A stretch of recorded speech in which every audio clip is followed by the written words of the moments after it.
Hey guys, Potter Minifig Pals or Holly here, and today I wanted to show you how I display all of my Harry Potter minifigures, but also my entire collection of mostly the 2018 to 2020 ones, but also some of my older style figures. So this display is basically on the top of a 4x2 Kallax unit from IKEA. On the other shelves I have some more Lego displayed as well as some DVDs, but on the top is where I have my minifigure frames, and this was basically the only place I could put them as these frames are very heavy. They are glass display boxes also from IKEA that I glued Lego bricks to so that I was able to display the minifigures on the top, and then next to it I have my clock tower as it didn't fit on my display shelf. So I'm going to take these off the wall so that I can open them up and show you without having this major glass reflection. So here is the first shelf, and taking a closer look at it you will see that there is a giant lip or outer rim on this shelf, and that is really frustrating. I mean, it looks really good, but it means I have to practically balance this shelf up against the wall. Literally, if you take a closer look up here, you will see that there is no hooks or any pins or anything like that. It's literally blue tacked on. But here is our first frame. Let me open up the glass panel so we can take a better look. So taking a closer look at the frame, you can see that they are all in order of appearance in the films, and it took me a while to figure out that I did want to display them in this type of order. Some other things I tried out was basically like putting all of the Hogwarts professors and the Hogwarts students together, but I've got way too many figures. Not even all of my 2018 to 2020 figures can fit in these two frames. So each row can fit 8 minifigures, and as you can see, I've had to move the arms of the ones on the far right and the far left up because they won't quite fit otherwise. Each minifigure has a 2-stud gap in between, and it's just basically made up of a lot of bricks besides the bottom one where I've used some old collectible minifigure plates. If you take a closer look at Victor Crumb, I haven't quite fit that plate in there. I need to do that at some point. So at the top we have the Trolley Witch, Nearly Headless Nick, Professor Quirrell, the Richard Harris Dumbledore, Harry with his blue gloves and Hedwig, Hermione from the Advent Calendar, Harry in his invisibility cloak, and Ron from the Advent Calendar as well. Now this is the only section where it's not really in order of appearance, as I put the Trolley Witch, Nearly Headless Nick, Quirrell, and Dumbledore up here.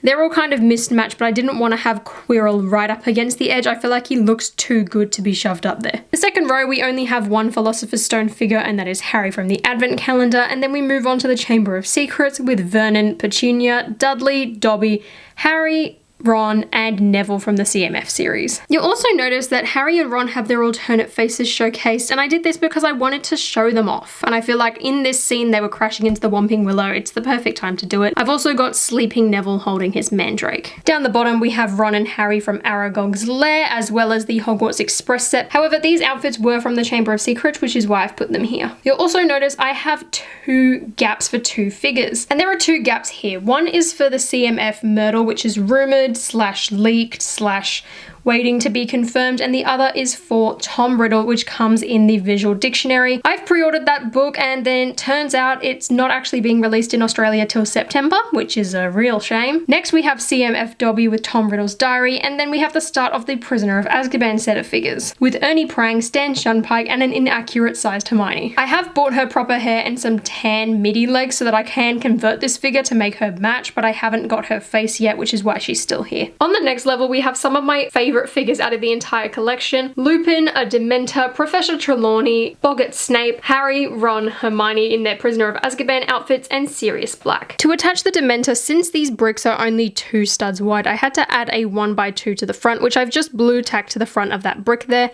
and then I added some jumper plates in the middle so that the Dementor is centered. I've also given Ron scabbers to hold since he was such a major part of this movie. Moving on down, we have the last 2 Prisoner of Azkaban figures, McNair and Cornelius Fudge, and then we have the start of the Goblet of Fire with Madame Maxine, Fleur Delacour, Gabrielle Delacour, Mad-Eye Moody, Victor Crumb, and Cedric Diggory in their Dragon Tusk uniforms. Just like the Prisoner of Azkaban, some of my favourites from the entirety of collection are Fleur and Gabrielle. I love that Boo Baddon's hairpiece. Moving on down to the bottom, we have the rest of the Dragon Tusk uniforms with Fleur and Harry, and we also have Cho Chang from the CMF with her owl. I was tempted to put Cho with the rest of the students in the Hogwarts uniforms, but I thought considering she's only really a major character in the Goblet of Fire movie, movie, I should put her here. Then we have the start of our Yule Ball characters: Dumbledore, Harry, Ron, Hermione, and Victor. I thought it would be a great opportunity as well to showcase Ron's alternate face in this row, since he is not happy about Hermione being with Victor. And that is the entirety of the first frame. And here we have our second frame, which is looking a lot more complete than the first one. And starting off at the top, we have the rest of our Yule Ball figures: Professor Flitwick, Cedric, Fleur, Madame Maxine, and Hagrid, plus Harry and Cedric from the third task, both holding onto the Portkey Triwizard Cup. Then we have Peter Pettigrew holding his knife accessory, followed by the Death Eater holding Baby Voldemort, which isn't quite accurate, although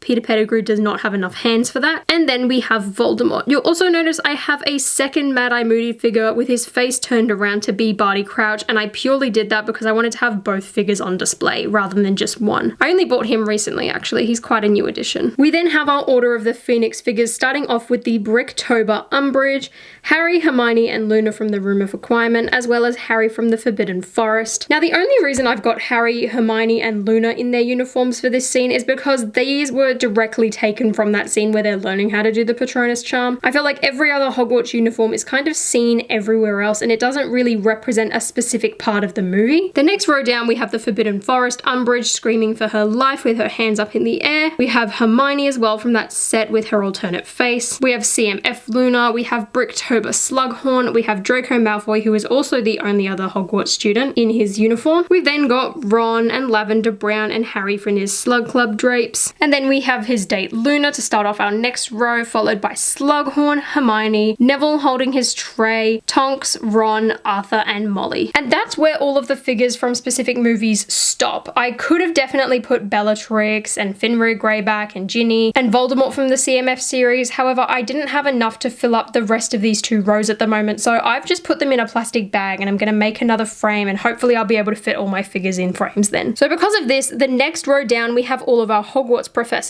We have Madam Hooch from the Bricktober pack, Flitwick, Hagrid, Snape, Dumbledore, McGonagall, and Filch, with the Mrs. Norris, or technically it's Crookshank's piece from the 2010 Hogwarts. I think that looks really cute there, especially since this row is slightly off-center, as there is a big gap on the right, but no gap on the left, unlike the rest of the rows in this frame. I also love having minifigures hold accessories, so I gave Snape a potions flask to hold, and I love how it matches his torso as well. Then at the bottom, we have some Quidditch players, and you'll see that there are 3 figures who don't actually exist. I want to make a full set of Quidditch teams, and ideally I want to have 7 of each uniform. At the moment, I think I've got enough to make a full Slytherin team, or maybe I'm one short. So in doing that, I made some custom figures just using some regular minifigure heads and some hair pieces I had lying around. We have Lucien Bowl, Marcus Flint with a beater's stick and a bludger, which I really love that. I think that looks really good. Then we have Draco Malfoy, Harry holding the snitch, Oliver Wood, Katie Bell, and Angelina Johnson on the end. And that is the entirety of the second frame, and as I said earlier, this isn't all my figures as they do not fit. All of my Hogwarts students in their generic uniforms, plus all of the extras I've bought, are all just in a plastic bag. I've even made versions of Neville and Lavender Brown in their Gryffindor robes to put in there, but like I said, I just don't have the space right now. And the last frame is hanging above my bed on the wall, and I'm gonna take this down so you can see it better. You might have already seen it in the background of my videos. So this frame was the first one I'd ever done, and it's in a different layout to the rest of them, as my mom had a spare shadow box frame lying around and she let me have it so I could put all my figures on display. So to do this, I basically bought a piece of white card and then traced out what was supposed to be the area of the actual frame so that I could replace the background, which would then give me a solid white background to glue these bricks to. And this one was a lot easier to measure out compared to the IKEA ones. And basically for this frame, I just wanted to have all of my old school Harry Potter minifigures. So starting at the top, we have the original Hermione Granger, Ron Weasley, and Harry Potter with their star capes. I made a whole video where I opened up Hermione and Ron, and to my surprise, Ron didn't actually come with a star cape, so I need to order him one so that he looks complete and everything else. But I'm so glad to have these figures in my collection. I've always wanted the yellow ones for such a long time. Moving across, we have our Prisoner of Azkaban figures, which I don't have too many of. We have Stan Shunpike and Harry Potter from the Night Bus set, which I bought recently, and then we have Hermione Granger with her her time turner. And then on the end we have the Death Eater from the 2007 Hogwarts Castle, who is missing a cape. I need to order him another one. And the 2010 Voldemort. Moving on down, we have my most valuable figures, which are all from the 2007 Hogwarts Castle. As you can see, Harry's torso has seen better days, and I will explain why he looks like that in a second. But starting off on the left, we have Hagrid, who is the exact same as the 2004 variant, and Professor Snape. This face to me is the best face they've ever done for Professor Snape. Moving along, we have probably one of the most expensive and desirable Harry Potter minifigures ever besides Professor Trelawney, and that is Professor Umbridge. Moving along, we have probably one of the most expensive and desirable Harry Potter minifigures ever besides Professor Trelawney, and that is Professor Umbridge. And she's probably the crown jewel out of all of my LEGO Harry Potter minifigures. Next up, we have Professor Dumbledore, who I recently had to buy a new hairpiece for. And then at the end, we have the 4 students: Draco Malfoy, Hermione Granger, Ron Weasley, and Harry Potter. The reason his torso looks so messed up is because when I was younger, I wanted to have a Ravenclaw torso to make Luna in her uniform, so I used his, and at first I drew Sharpie on his tie, and I wish that's where I stopped because then it would be very easy to remove it. But instead I decided to super glue a piece of paper to make as a decor, which I regret really badly right now. Moving on down, we have the start of my 2010 figures with Luna Lovegood, Crabbe, Draco, and Ron. And on the other side, we have Hermione, Harry with his Firebolt, Ginny Weasley, and Neville Longbottom. Second to last, we have pretty much every figure from the Burrow, plus Ron Weasley and a Dementor. Since the Harry Potter in his casual clothes